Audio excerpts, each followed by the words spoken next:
Prezado pastor, a paz do Senhor. Estou analisando com bastante temor e surpresa o conteúdo e o discurso das lições de adultos da EBD neste trimestre.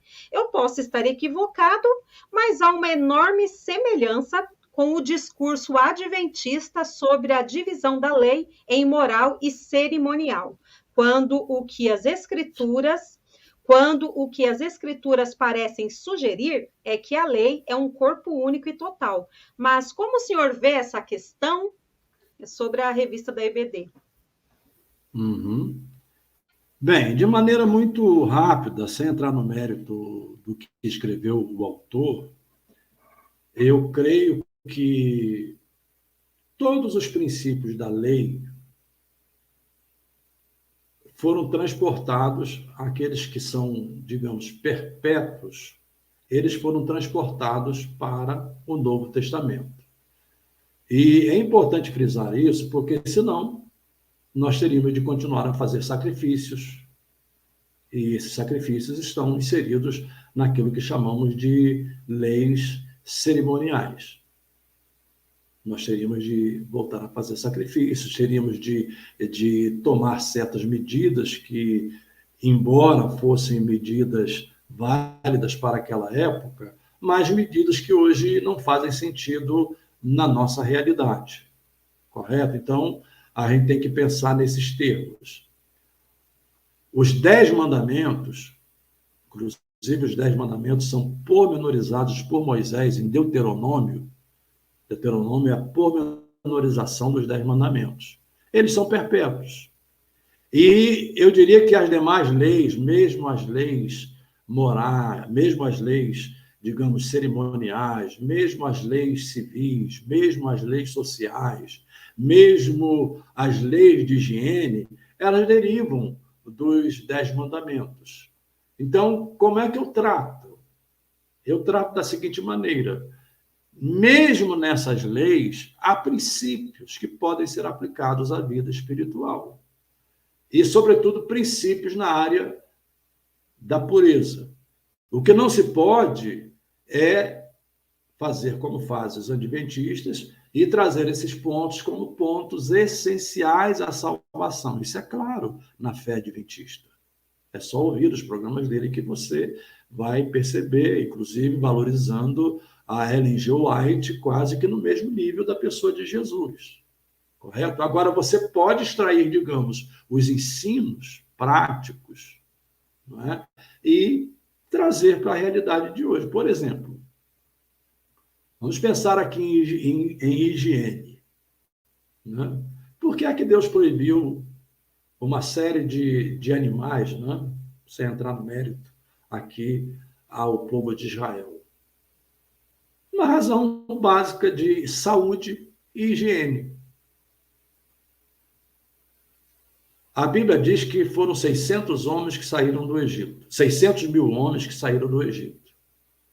Se você for contar mulheres e crianças, e levando em conta que as famílias naquela época eram famílias patriarcais, com 10, 12 filhos, teríamos aí mais de 3 milhões de pessoas.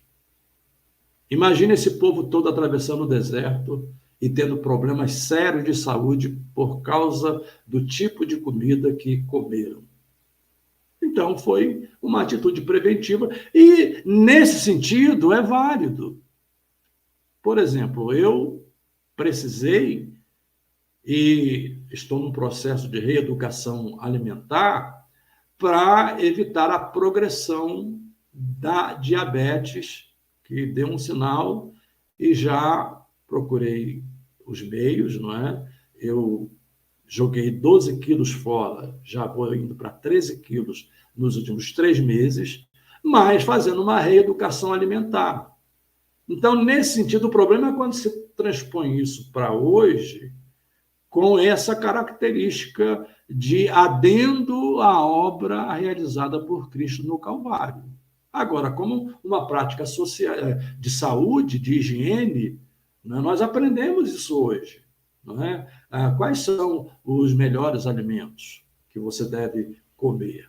Não é? E quais são os alimentos que você deve evitar? Não é? Outro ponto, na questão de higiene, na questão de esgotamento, por exemplo. Naquela época não havia saneamento. Né? Até no período medieval não havia saneamento. Normalmente havia canaletas que saíam com o esgoto da casa e esse esgoto era, digamos, despejado nas valas à beira da rua. Esgoto a céu aberto. Então, você entende por que naquela época as pestes eram violentas, porque não havia saneamento. Mas você vai lá para essas leis e você percebe o cuidado de Deus até nesse ponto. Por exemplo, quando ele diz, através de Moisés, não é, que na hora de fazer as necessidades fisiológicas, as pessoas deveriam sair fora do arraial, ou seja, distante do arraial, levar uma pazinha ou um pedaço de pau que fosse, cavar a terra, fazer como faz o gato, e ali fazer as suas necessidades fisiológicas e cobrir com a terra exatamente para que bactérias e qualquer outra coisa não se espalhasse e pudesse produzir contaminação no povo. Então, nesse sentido, você tem lógica você transpor, não é? E até aplicar no sentido espiritual. Não é? Nós temos que evitar as bactérias que o diabo lança, os vírus que o diabo lança, não é? Porque a Bíblia diz que ele anda ao nosso derredor, procurando a quem possa tragar. A Bíblia diz que ele manda as suas flechas tentando nos atingir. Então, até aplicar no sentido espiritual e mesmo no sentido físico do cuidado com a nossa saúde. Não é? O problema todo está na transposição disso como valor a ser agregado à obra de salvação. Aí não, aí estamos completamente errados. Do YouTube as notificações dos novos vídeos.